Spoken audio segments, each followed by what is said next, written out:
Hello everyone. My name is Quinn. My pronouns are they, them, and welcome back to my channel, Lucid Moons. Today I'm doing a really fun VR. It's Big 3 Tarot, and this is a video response to a tag that was going around a few years ago and has recently re-emerged in the tarot tube community. So I will link all of the original creators and videos down below so that you can go check that out. And I'm just really excited because I love astrology.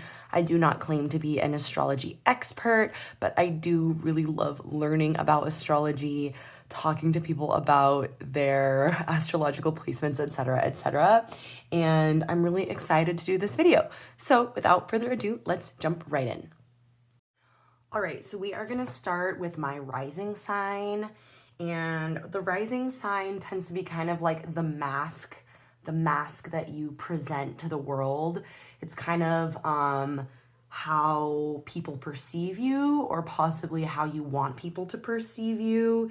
It can be how you present yourself, your personal style, kind of like how you come off to people who may not know you super well, or maybe how you want to come off to people, kind of like who you think you want to be, kind of deal. And my rising sign is Aries. And by the way, all of these, like, I did kind of like double check and like look up things, but I also wrote a lot of these traits like just down based on my experience being this sign and having this placement, and also like knowing other people with this placement. So Aries rising, we are vivacious. We have a thirst for life. We are fierce. A lot of people see me and they're like, wow, you're so confident, and like I was really intimidated by you when I first met you, and you have this really like ferocious energy, right? And so that's kind of like how I present myself and how I come off to people. We are perceived as being like really bold, and oftentimes we are, and we're kind of like that fire starter, that trailblazers. We're adventurous, we're rebellious, we're not afraid to take the first step and tread off into the unknown. Honestly, I feel like Aries rising really has like bad bitch energy, to put it, you know, completely blunt. Like it's like that bad bitch that you see and you're like, wow, I want to be that person, you know? And you know, on the other hand, we can be impulsive, we can act before we really think about things, we can be kind of messy, kind of all over the place, definitely ruled by feelings and desires rather than logic. So for this tag, I went a little bit crazy. I have 2 tarot decks and 2 oracle decks to show you for each of these placements. So we're gonna try to get through it fairly quickly, so it's not a super long video, but the first deck, I had to go with the Next World Tarot by Christy C. Rode. This is one of my favorite decks ever, and it just embodies that Aries rising energy to me because it's so fierce, it's so ferocious, and it really feels like a deck made for people who are rebellious, who question everything, who aren't afraid to question everything, who aren't afraid to speak up and speak their mind. And like, look at these people. They're so confident. They're so beautiful. They're fierce. They're just living their lives unapologetically. And yeah, it just really embodies that kind of fire starter energy. I personally love being an Aries rising. I really relate to it.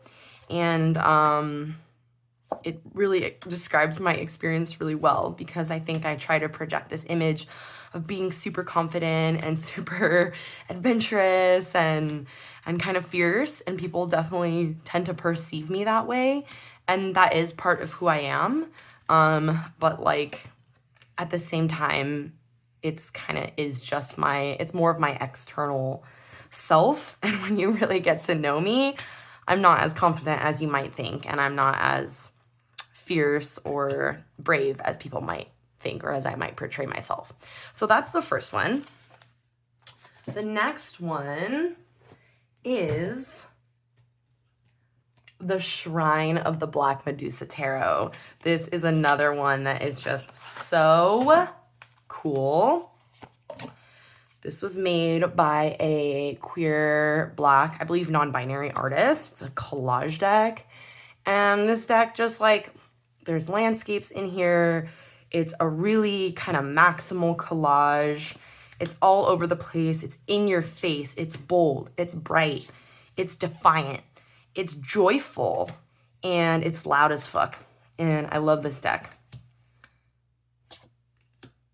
It's not super polished. It's raw. It has that really raw, authentic energy where you can tell it just really comes from the heart. And it just screams Aries rising to me. So that's another one. And actually, I shouldn't have put that other deck away because I want to do a little thing at the end. But for now, we'll keep on going. So those are my 2 tarot. For Oracle, I chose Venice Witch. I love this deck as well. And this is a deck that feels super like stylish, and I love the fashion. I feel like this really kind of bold sense of style speaks really well to Aries rising. These characters are fierce as hell. They are standing in their power. It has a very youthful energy, and I think that speaks well to Aries being the youngest, the baby of the zodiac, so to speak. So fun. So colorful, so vivid, so sassy in a way. Okay. And lastly, just gonna set this to the side. We have the Begin Oracle. So part of me chose this like based on the name, you know, Aries being the first sign, like I am, it is the beginning, kind of that energy of starting something new, fire starting, like that first spark of life, of energy, of passion, etc. But I also think that this deck just fits the vibe in the sense that it's kind of all over the place. It's a little bit like messy in a good way. Once again, the collage style is kind of like, it's not super consistent. It's kind of raw and it's very analog, and it has so many different themes. It makes me think of an Aries rising person that has all these different hobbies that they always want to try. They can never just settle with one thing. They always have to be trying new things. It has that really adventurous spirit. And this, if you read the guidebook, there's like crystal associations, and there's like essential oil associations, and like all kinds of astrological associations, like all kinds of really interesting kind of scattered information that I love so much. And yeah, I just love it. It feels really beautiful. It feels raw. It feels authentic, just like Aries rising. So let's do a quick little experimentation, and we're gonna look at, yeah, we're probably gonna have to do side by side. I'll try not to put the 2 collage decks right next to each other. Put this one on the side. This is probably not going to be aesthetically pleasing. It's just more about the vibes. You know what I mean? Like, let's take a look at my curated Aries rising vibe. Okay, I think we're mostly in frame. Sorry if it's not perfect. Okay.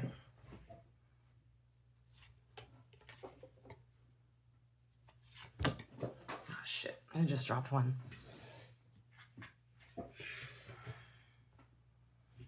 This is really fun. I'm loving this.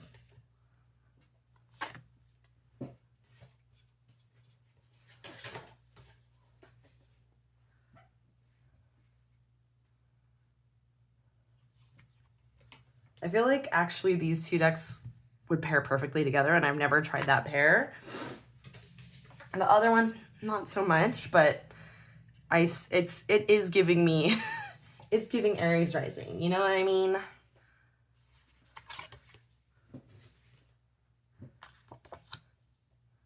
Fun. Okay, this is gonna be our last one. All right, so that is my little mini Aries rising deck capsule. So let's move on to my moon sign. Phew, y'all, I had to turn on the overhead fan. It is really hot where I am. Many of you know I live in southern Arizona, and it's the very beginning of March, and it's already like in the 90 degrees. Ugh, not fun. I'm hoping that it cools off and we get a little longer, like if we actually get a spring, that would be great because this is killing me. But if you hear the overhead fan or a little bit of rustling of papers and things like that, I do apologize. Okay, so my moon sign is Pisces, and a really fun little fact about me is that my rising sign and my moon sign, so my big three basically, correlate with my parents' sun sign. So my dad is an Aries sun and my mom is a Pisces moon. So it's kind of like a cute little thing that like I feel like I have parts of them that make up like core elements of my personality. So for moon, the moon sign, the moon rules our emotions, our moods, our feelings. It's kind of like that deep inner self. It's a part of yourself that for most of us, we know it and we relate to it very deeply, but we don't always necessarily expose it. We don't necessarily always show it to those around us or the outside world, maybe at least not at first. And Pisces moon, holy shit. Yeah, it is an emotional ride. So extremely emotional, highly sensitive, very intuitive, profoundly empathetic, which I think is something that's really beautiful, but can also be a really challenging life experience to be so empathetic that you're like crying for other people's experiences as like a child or even as an adult, and people are telling you, like looking at you like you're crazy, and like caring about like animals and children and old people like from a young age, right? Emotions rule everything. Emotions above logic, right? Always. And I think it can be like being a Pisces moon, like you're sometimes just lost in a dream or you're lost in your own emotions, where sometimes other people can't even reach you because you're just like feeling something so heavily. Maybe you're feeling things that you don't even know why you're feeling or what you're feeling. And it's like hard to even put words to the depths of your emotions. We have this longing for deep emotional connection with others, but I feel like being a Pisces moon can also be isolating in a way, because I don't know if it's just like our culture or the culture where I live in the United States, where emotions are like showing your emotions or crying or being like really vulnerable is seen as like a bad thing or a weakness. I don't know if that's what it is or if it's just, you know, a unique experience where sometimes it can be hard for people to like meet you on that emotional level and meet your emotional needs or even understand you as such a deeply emotional being. Very creative and imaginative people. And yeah, definitely not, once again, like the Aries and the Pisces in me are both very like seeking a feeling, seeking an experience, not caring so much about social norms. Like they're more signs that would like question those things, I guess, which is going to be interesting when we get to my sun sign. But the first deck that I chose was the Nova Witch Tarot. This just feels so dreamy and so moody. It feels very like almost idealistic in a way. All these characters are really beautiful. Like they feel like real people, but they also feel kind of like model-esque. It literally feels like a dreamscape to me, and it feels really kind of tender. Like all of the way the hands are rendered, the way that the hair is blowing in the wind, the facial expressions, it feels like a very tender deck. It feels like it doesn't quite exist in reality. Like there are grounding elements to it, but it kind of exists in this land of the dreamscape. The color palette too is very watery to me, but there is like little earth, there is a lot of earth tones in here too, so there is some grounding.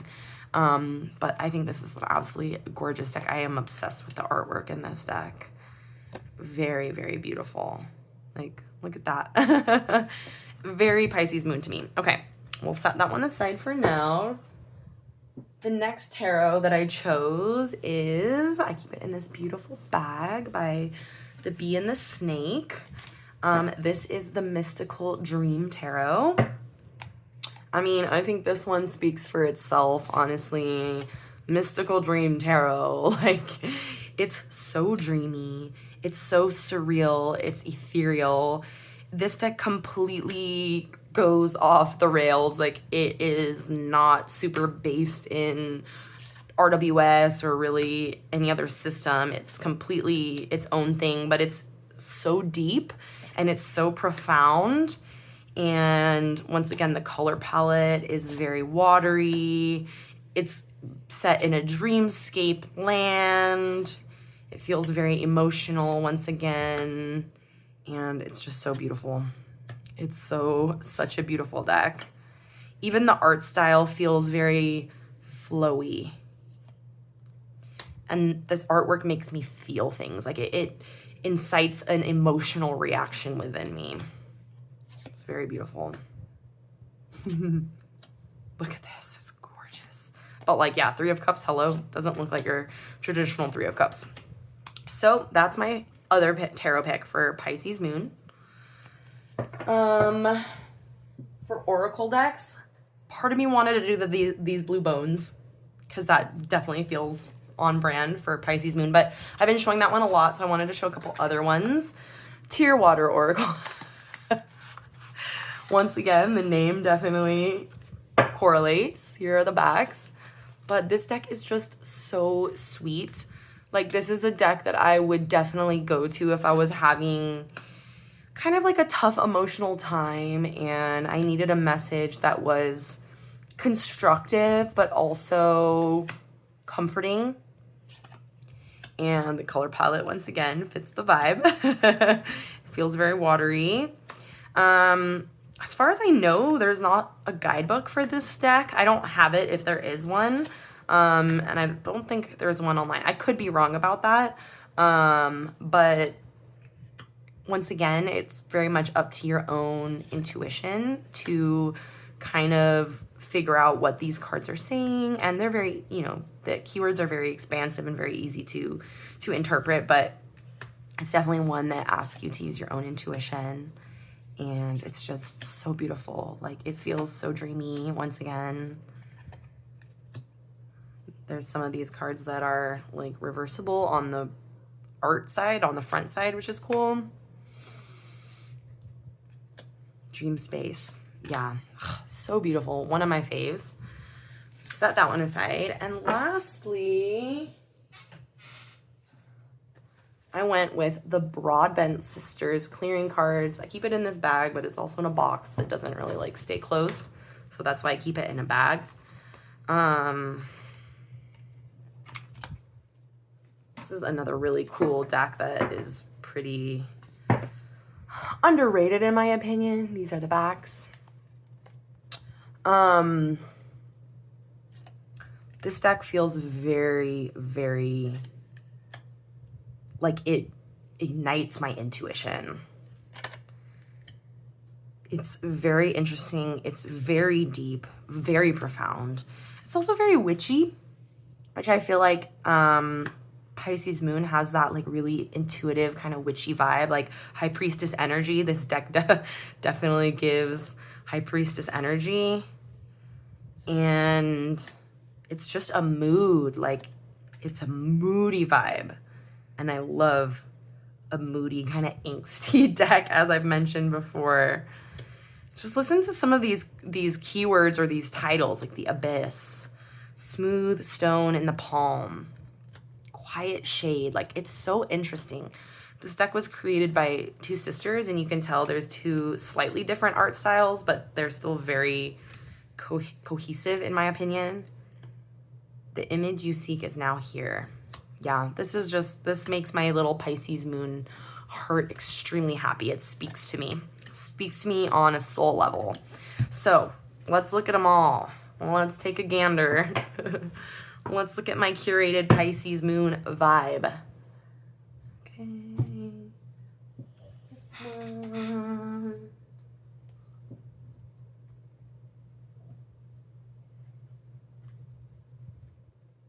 And this one.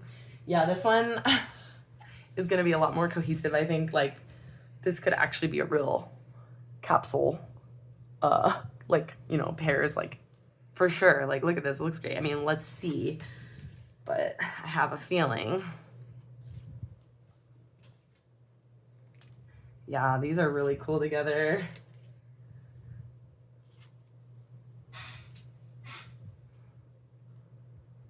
How am I doing this? Okay. Sometimes it's hard to keep track of which cards you're pulling. Beautiful. Like, yes, this is like totally, I would totally read with these decks together. I definitely have paired these two together. I think they make a nice pair, but now I wouldn't have thought to necessarily pair, like, throw these ones in the mix, but like they look good together. They all feel really, really cohesive to me. Gorgeous. Okay, let's get one last one, just because they're so pretty. And there you have it. That's my Pisces moon vibe for you. Let's look at my sun sign. Okay, last but certainly not least is my sun sign, and I am a very proud Capricorn sun. And being a Capricorn is so interesting. Like I said, I'm a very proud Capricorn, but I feel like Capricorn is not one of the like sexy signs, you know, like Scorpio or Pisces or maybe like Gemini, you know, the signs that people rap about or sing about, like, yeah, bitch, I'm a fucking Pisces or whatever. Yeah, people don't do that with Capricorn. It's not really like a hot, sexy sign. And I feel like, you know, a lot of people are like, oh, Capricorns love tradition and they're conservative and they love money. And I'm like, I'm not like that at all, not even a little bit. That's not who I am. And I think there is a lot of misinformation, negative stereotypes about Capricorn, or just not necessarily negative stereotypes, but incorrect stereotypes. So let me back up a little bit. Your sun sign, it's kind of like your core self. It's your ego, your identity, and it kind of shows your role in life. And Sun in Capricorn, we are extremely disciplined. A lot of people think like, oh, Capricorns love money and they just are workaholics and things like that. And I think that can be true, but I don't like to always reduce earth signs or like earth energy in the tarot to like money. And I like, yes, money is money is the system that we have chosen to survive. But capitalism is not natural. It's not inherent to us. It's not inherent to the earth. It's actually very unnatural and very anti-earth in a lot of ways, as we all know.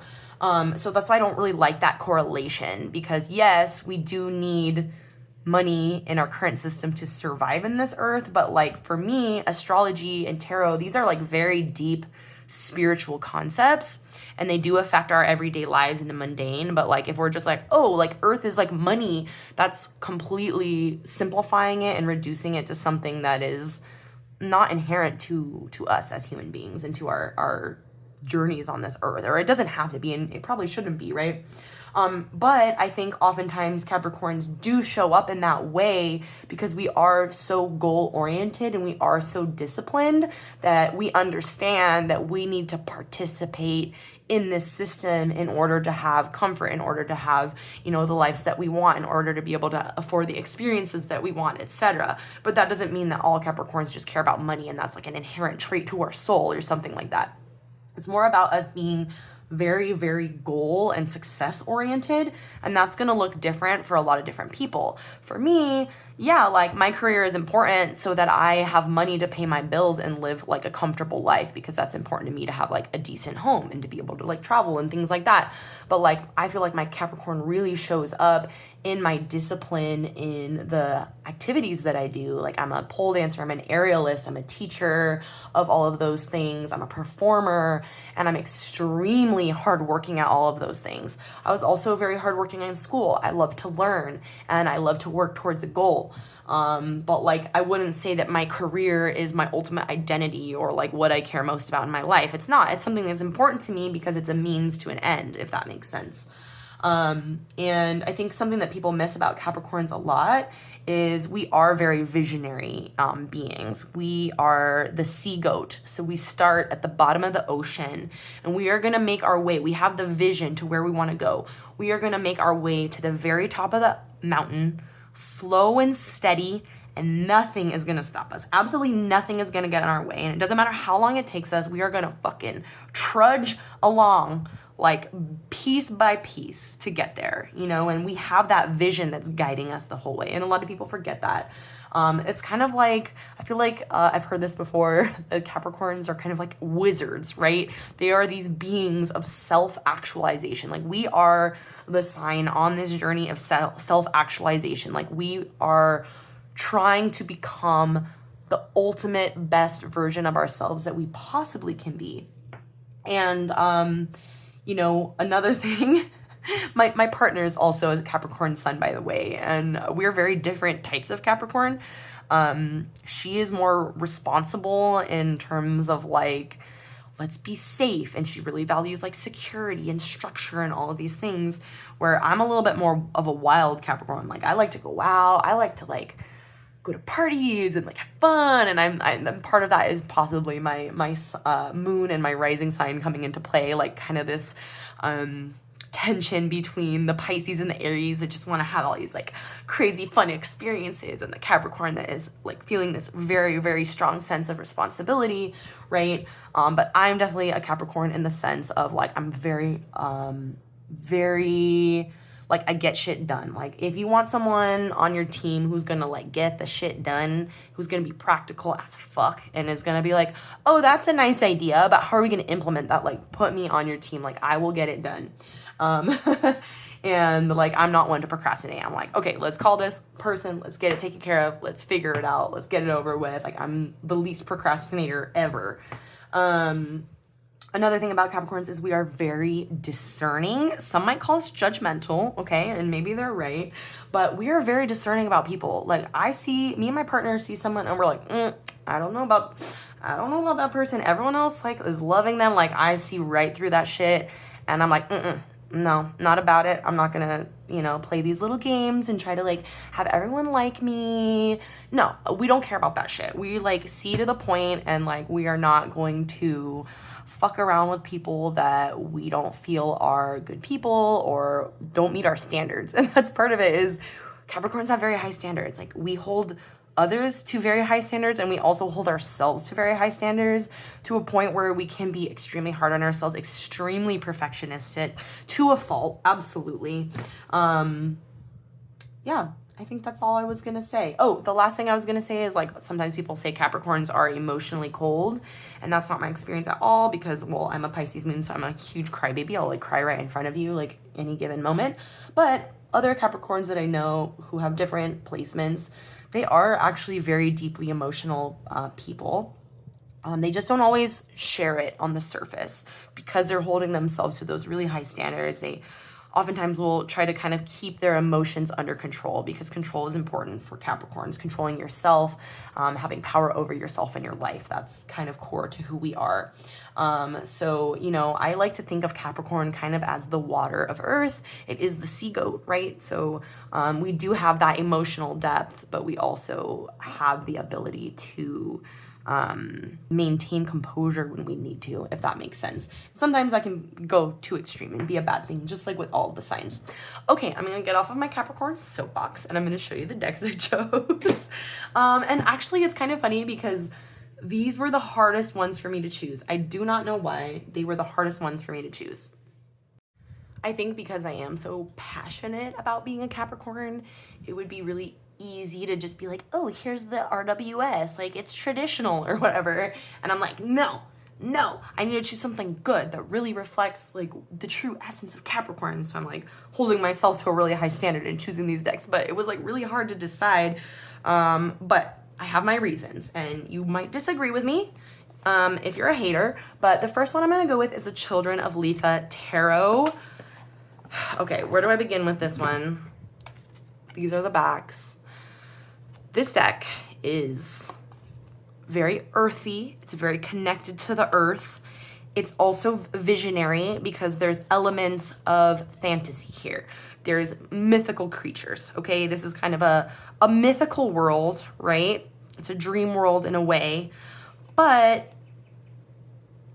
it has elements of real life. So in the minors, there is animals, real animals, In the majors, there are, let's see if I can pull up a major. Of course not. When I need one, I can't find one. In the majors, we kind of have like, this is like an Egyptian goddess, Bast, but there's also like human animal hybrids, right? So there's this visionary element of it. And then the courts are like families of people that are very cool and diverse. And so there's all these different elements, and it's extremely consistent. Like this deck is structured in a way that makes my brain so happy because there's this consistent structure in all of the different parts of the deck. Also, the court cards are like families that like belong together, almost like a clan or a group of people. There is some really brutal shit in this deck. There's animals being slaughtered. This is a deck that does not shy away from the difficult truths, just like a Capricorn. And lastly, what else was I going to say about it? Oh, this artwork is beautiful. I know that the creation of this deck was a fucking feat. Like, I know that this artist, Zia Hunt, put in an insane amount of work into rendering these images, thinking about the deck, putting it together. Like, all of that is very Capricorn energy to me. So that's why I chose Children of Litha. Can you guys tell I'm really passionate about this? Okay, this one, some people might read me for this, okay? Some people are gonna come at me for this, but let me explain myself. I'm going with the Lubanko Tarot, bitches. I know a lot of y'all are gonna be like, oh, but that's a Scorpio deck. Okay, I could see that. I could see your point there. But to me, this is the deck that feels most Capricorn to me in my brain as a Capricorn self, okay? This is the indie edition. So, why is this Capricorn energy? This deck is deep, okay? This deck is not gonna shy away from the difficult truths. This is the deck that I'm gonna pull out when I need someone to tell me what the fuck is up, when I need to know what the fuck is going on, and what the fuck I need to address, and what I need to do, and how I need to get better. This is the deck that pushes me to look at the difficult parts of myself and improve as a person. And it's dark in a lot of ways. It shows the darker side of life, but it also is incredibly, incredibly beautiful and visionary, right? It feels like earth meeting water to me. And the other part about it is the art style itself. There are these elements that are very kind of messy and raw. And I don't mean that in a bad way. I'm just talking about like the sketchiness. There's some cards that are like entire, like the Six of Cups. I don't know if we're going to find it, but it looks like a child drew it. And it's very kind of like wild. There's this like feral, wild, raw energy to it, right? But then there's these other parts of this that are so gorgeously and meticulously rendered. It's like this combination, right? Oh, why do I have some reversals in here? I must have drawn those cards. Like it's this mixture of this like really polished, beautiful artwork with this really raw feeling and emotion. And that describes my experience of being a Capricorn. It's like on the inside, I feel like all of these different pieces, and it's kind of messy and it's kind of brooding and it's kind of like angsty, but I'm on this journey of putting myself together into creating this beautiful picture of myself through the combination of all of these different elements. I don't know if that makes any sense to anyone, but like this is what it feels like to be a Capricorn sun, okay? That's all I'm saying. Okay, so I know that one might have thrown you. It's my opinion. Okay, for Oracle, this was really hard. I chose Outgrow Yourself as one of them. Once again, this deck is a deck that's gonna tell me what I need to know. It's gonna call me out. It's sassy, but it's embodied. Like these beings in this deck are embodied and they are confident, they are strong, and they are helping me along my journey of self-improvement, self-actualization, etc. Does that make sense? So it's kind of sassy. It's kind of bitchy sometimes, okay? Just like a Capricorn. It's going to judge you. It's going to fucking judge you right out of the box. But sometimes you need that. Like sometimes you need to be held to that standard. even when you don't know that you need it. But it's also loving and beautiful and emotional and sweet in its own way. So that's why I chose this one. And lastly, my last oracle choice is the Inner Ecology Oracle. This is a really cool little guy. I went with a lot of really earthy decks, as you can tell. I chose this one because, yes, it's earthy, it's animals, it's nature. But for me, this one is looking at nature from a zoomed out perspective. Like, it is seeing the big picture. It's looking at all of the little interconnected systems, and it's examining them and their relationships together, right? It sees the big picture, and it also is able to zoom in on the little details. And that feels very Capricornian to me. It has really interesting keywords. It makes me want to learn about ecology. And it's just a really, really gorgeous, earthy kind of deck. So that's why I chose it. All right, I'm off my soapbox. Let me know your thoughts below. What are your experiences with Capricorns? Are we just money-hungry assholes? Or is there something more to us? And also let me know, what are some of the stereotypes about your sign that you've heard? I'll do this one here. Like, or things that you think are misconceptions about your sign, whether it's your sun sign or whichever. Okay, wow. These like actually look really good together too. Especially these ones with the black backgrounds. I definitely was feeling a vibe, I guess, for Capricorn, kind of a darker, like a darker energy, I guess. But honestly, that's kind of how it feels. And I'm sick of people being like, oh, Capricorns are boring. What the hell? What's going on here? Oops. We're not boring. We're deeply troubled on the inside, okay?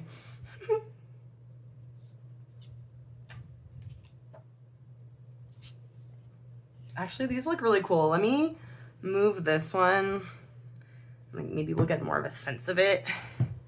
If the three black, to break up the three ones with the black backgrounds a little bit. That looks so cool. Like, I would definitely capsule these together, 1000%. Okay. They look super cool together. So this is my Capricorn vibe for you. Let me know your thoughts. Let me know your thoughts. Actually look so cool. Wow, I love this Ace of Pentacles. Okay, one more.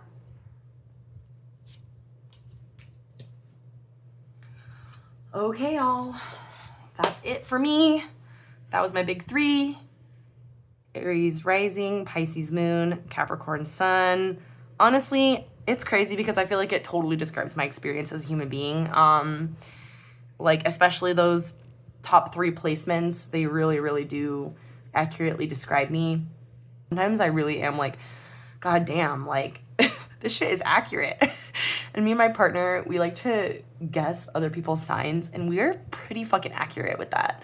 So I don't know, it's just really fun. And just like tarot, I see astrology as this really fun lens to look at your life, examine your life. It's a system that we can use for introspection and for growth and healing and shadow work and all of the cool things. So love astrology. Thank you all for being here and for watching this with me today. No matter where you are, no matter who you are, I hope the rest of your day is filled with so much magic and so much joy. Bye.